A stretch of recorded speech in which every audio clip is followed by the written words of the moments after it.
Yo, it's Elliot with Yo Elliot. You've got questions about real strength, and I'll give you an answer. Yo, Elliot.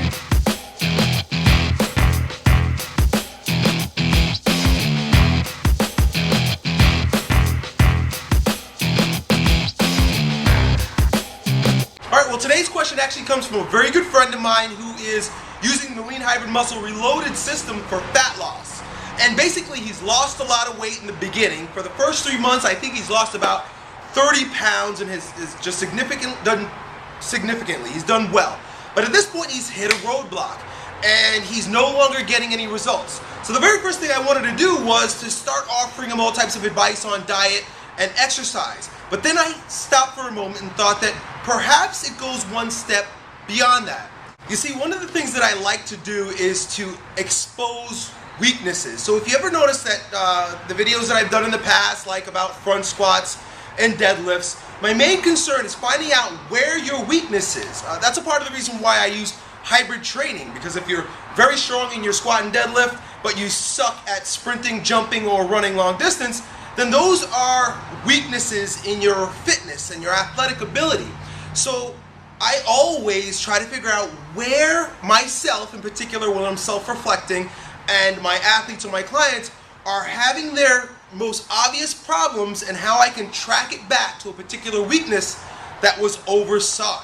Now, the same exercise in physicality that will expose weaknesses and then allow you to attack those weaknesses and build them up will also be exposed in your exercise of will. So that's where I wanted to approach this with you. Really, I can tell you what to do with your hands and your feet, basically your body mechanics and diet, nutrition, all the worldly things. But when it comes to real results, they're always an expression of our internal strength, the expression of our will or our spirit. And a lot of times, no matter how hard we work with our hands, we don't get the result that we expect in the world.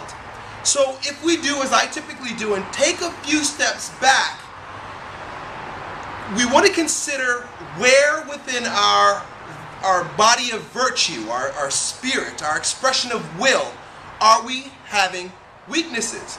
So a lot of times there will be a lack of real patience.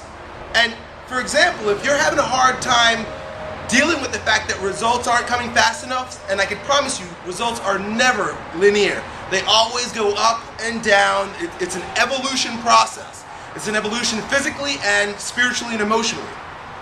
But if you're having a problem dealing with that idea, or you're bumping up against frustration and resistance, consider that one of the virtues that might need to be built up within is patience. We live in a day and age and in a time in the country where patience has completely been pushed aside for quick, fast results, microwave, give it to me now, which completely defies the laws of nature. You don't plant a seed and get a tree. It just doesn't happen that way. So sometimes we've got to step back and realize, you know what, I've fallen for the bullshit, and it's time that I build up my virtue of patience. Another one would be persistence. So for example, the difference between patience and persistence, patience, you can sit and wait and just kind of release your attachment to what's happening around you.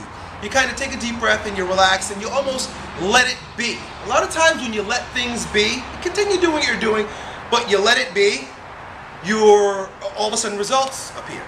Persistence is dogged determination.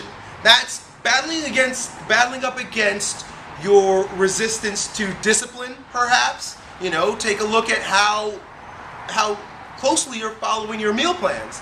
We write meal plans, we get excited about meal plans, we attack meal plans or workouts, but as time goes on, we modify it, we adjust it, we kind of make it our own so it's comfortable for our lifestyle. Are you doing that? Are you being persistent with the plan that you started with? And that ties into discipline. So those are three internal muscles.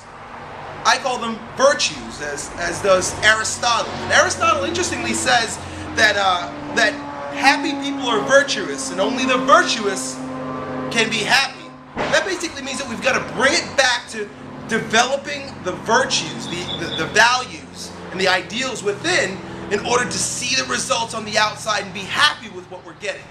So I'm going to challenge you. Are you patient? Are you being challenged to build your patience? So some people may get faster results from you, but they might not, the big coach in the sky might not be asking them to build their patience so they can become the strongest version of themselves. But he's asking you to.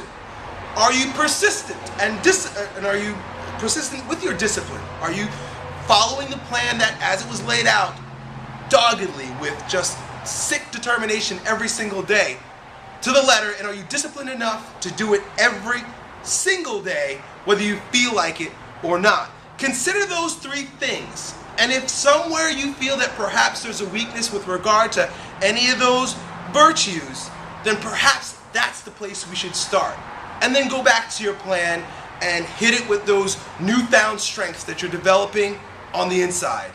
Talk to you next time. Yo, Elliot.